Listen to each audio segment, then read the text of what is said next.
You know what they taught you about Madagascar? That it was discovered by Arab traders, that Africans and Arabs populated the island, that it's part of African history, period. Except there's one massive problem with that story. The people of Madagascar don't speak an African language. They don't speak Arabic. They speak a language that comes from the Philippines and Indonesia. The Malagasy language, spoken by 18 million people on an island off the coast of Africa, is Austronesian, the same language family as Tagalog, Cebuano, and Ilocano. How did that happen? How did Filipinos end up 6,000 miles away on the other side of the Indian Ocean before the Arabs, before the Europeans, before anyone else? And why don't you know about it? This is the story of the greatest ocean crossing in human history, the journey that connected Southeast Asia to Africa, the migration that proves ancient Filipinos were among the world's greatest seafarers, and the history that got erased because it didn't fit the colonial narrative that Filipinos were primitive and backwards. If you've ever been told that pre-colonial Filipinos never left their islands, that they were isolated and unsophisticated, this video is going to destroy that lie completely. Our goal on this video is to get 500 likes and subscribe and join us as we uncover more hidden stories of Philippine history.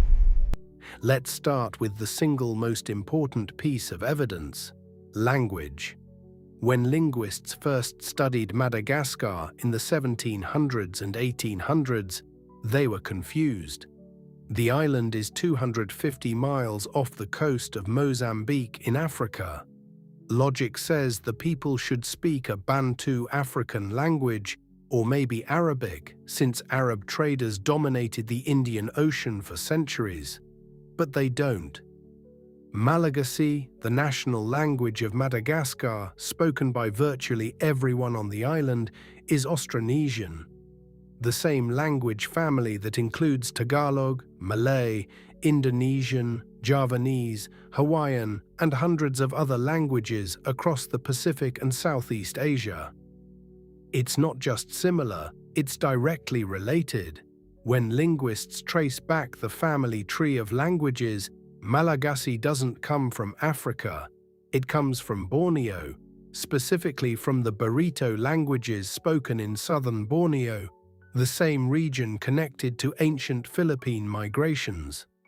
To put this in perspective, imagine if everyone in Cuba spoke Korean, not Spanish, not a mix, but a language clearly from Korea with Korean grammar, Korean roots, Korean structure.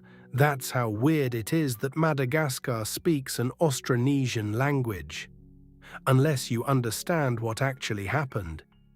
Ancient Austronesians, the ancestors of modern Filipinos, Indonesians, and Malaysians, crossed the Indian Ocean and settled Madagascar before anyone else got there.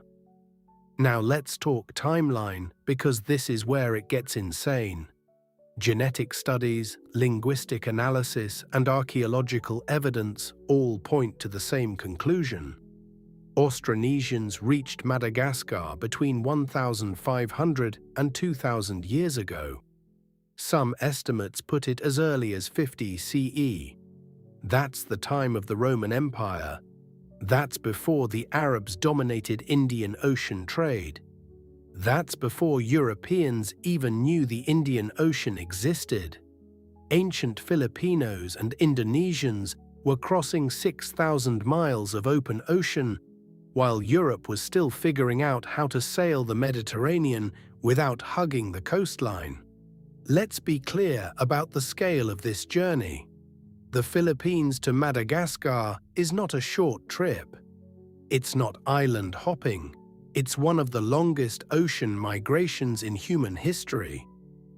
They had to cross the Indian Ocean, navigate monsoon winds, avoid storms, carry enough food and water for weeks or months at sea, and somehow find a massive island that they'd never seen before.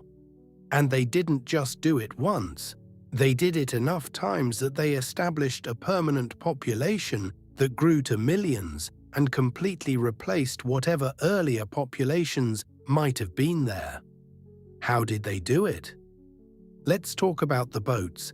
Ancient Austronesians didn't have European-style ships with multiple decks and massive sails. They had outrigger canoes and balangay boats, double-hulled vessels that modern people look at and think, there's no way you could cross an ocean in that. Except they did. These boats were specifically designed for deep ocean voyaging. The outriggers provided stability in rough seas. The sails allowed them to harness monsoon winds. The hulls were built flexible enough to ride waves instead of fighting them. And they weren't guessing.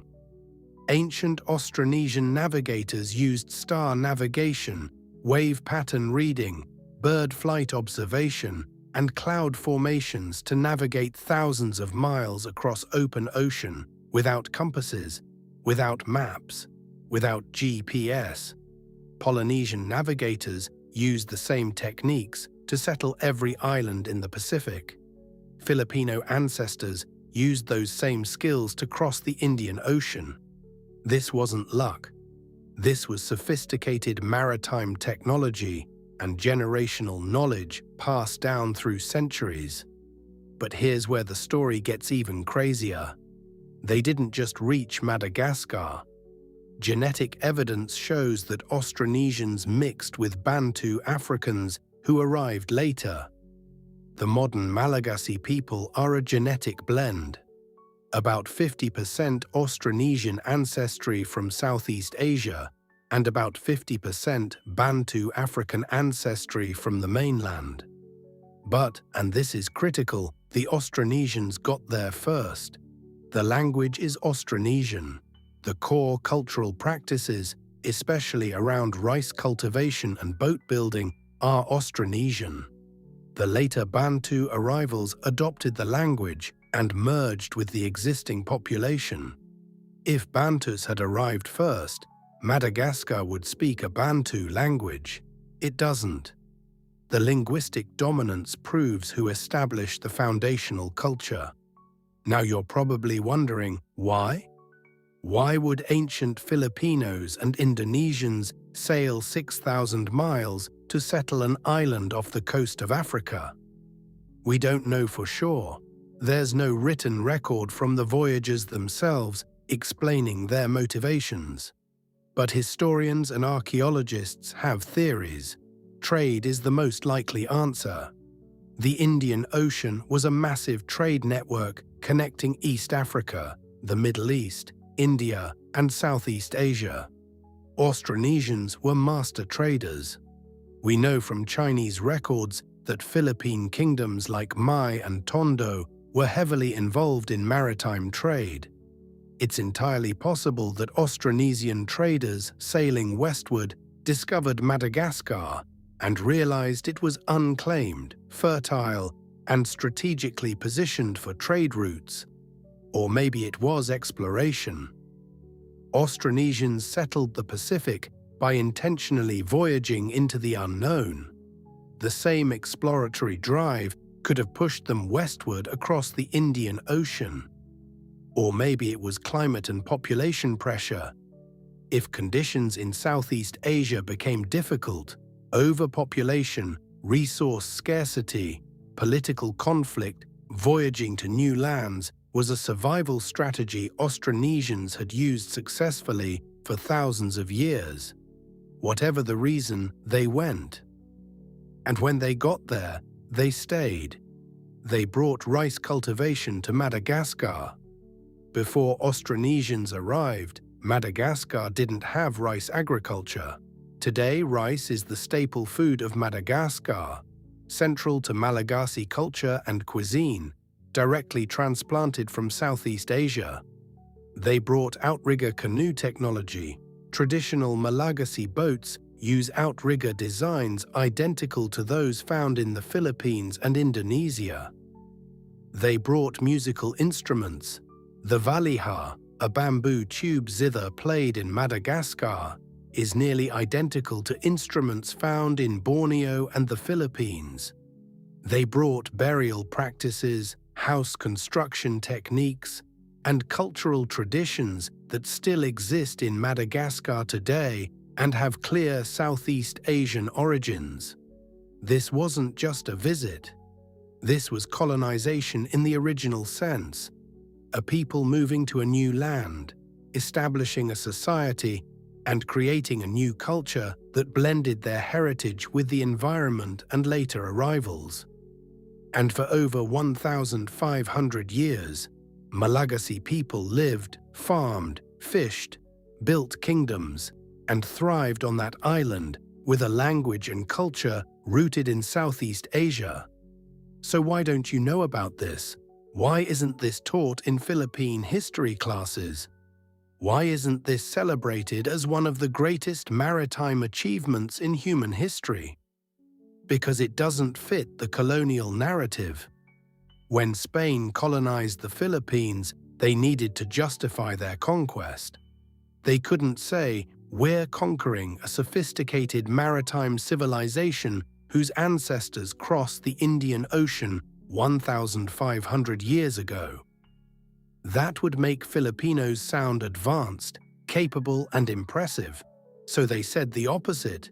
They described Filipinos as primitive, isolated, backward, uncivilized. They portrayed pre-colonial Philippines as small villages with no connection to the wider world. They erased the history of Filipino seafaring, trade, and exploration because acknowledging it would undermine the entire justification for colonization. And it worked. By the time the Philippines gained independence in 1946, most Filipinos had internalized the colonial narrative. The idea that Filipinos were unsophisticated before Europe arrived had become so deeply embedded that even Filipino historians struggled to overcome it.